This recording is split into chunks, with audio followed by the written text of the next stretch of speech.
Hello everyone, good afternoon. I'm Siti Husnia. I'm a college student majoring English literature. I have a subject from my lecturer to analyze the poetry to complete my final exam.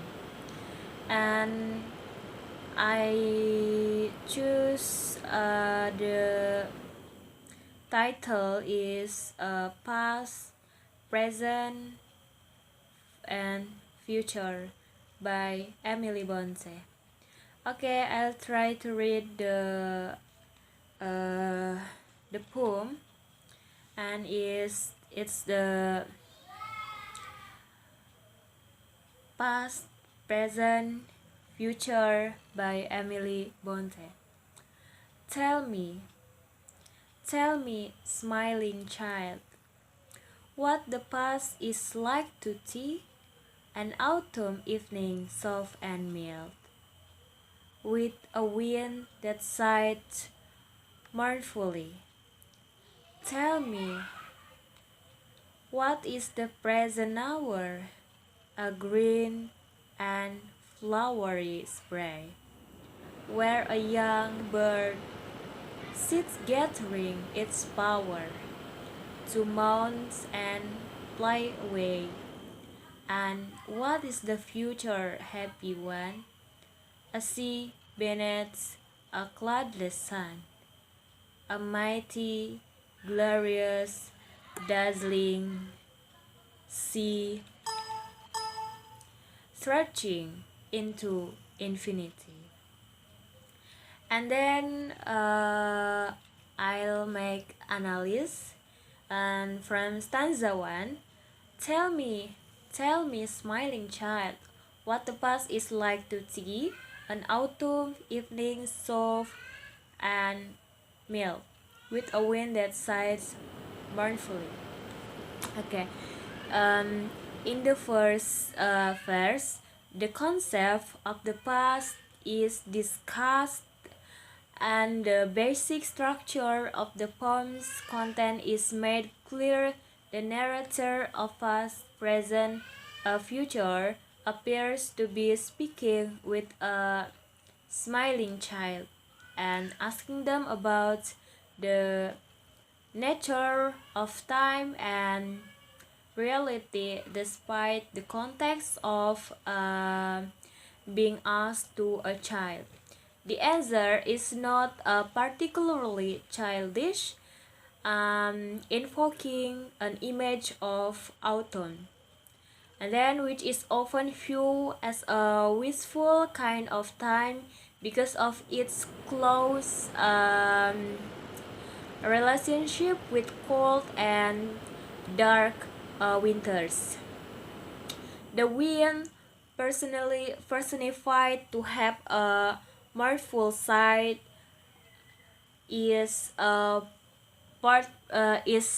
portrayed as being a sad figure, and this autumn is ultimately described as something pleasant. The description, soft and mild, suggests ideal weather, and the idea of a sad wind is distinct from that of a cold wind.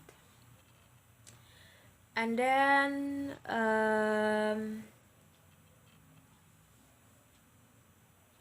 next page, stanza 2. Tell me, what is the present hour? A green and flower spray, where a young bird sits gathering its power to mount and fly away. In very much the theme as the first verse of past, present, future, the speaker asks the child what they think about the present day. The child's answers is very similar in structure to their answer about the past. They describes the present through natural imagery, suggestion that the present is like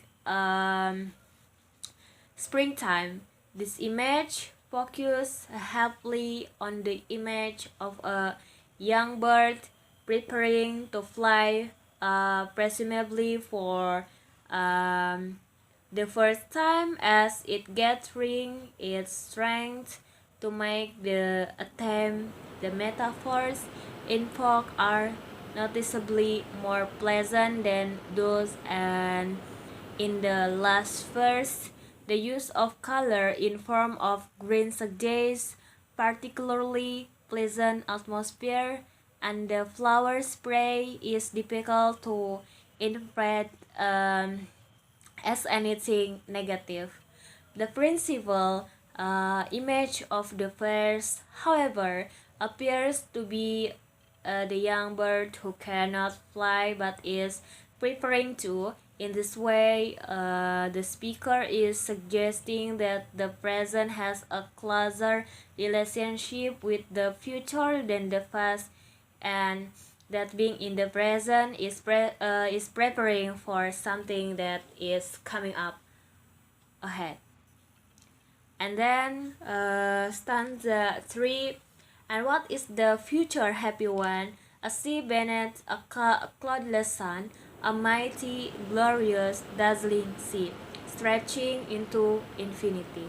Finally, past, present, future concludes by considering the future. This image is perhaps the most straightforward one. The still happy child explains that the future is a sunny, cloudless sky, overlooking a sea that stretches straight into the horizons. It's an image that suggests anything in a image. In an overlooking a sea that stretches straight into the horizon. It's an image that suggests anything in an image that could mean anything, because it creates a theme of discovery and of exciting. It's understand this view to the future, that it's unknowable makes it exciting, something to do, to approach with an open mind and a readiness to embrace. At one point in history, an open sea and a clear sky meant that anything was possible, that you might end up in unimaginable places. This sea and a clear sky mean that anything was possible, that you might end up in unimaginable places. This makes it a highly effective metaphor to convey this video that the future, this idea that the future is something that, to borrow an earlier metaphor, should be eagerly embraced with both wings outstretched. Okay everybody, thank you for watching this video.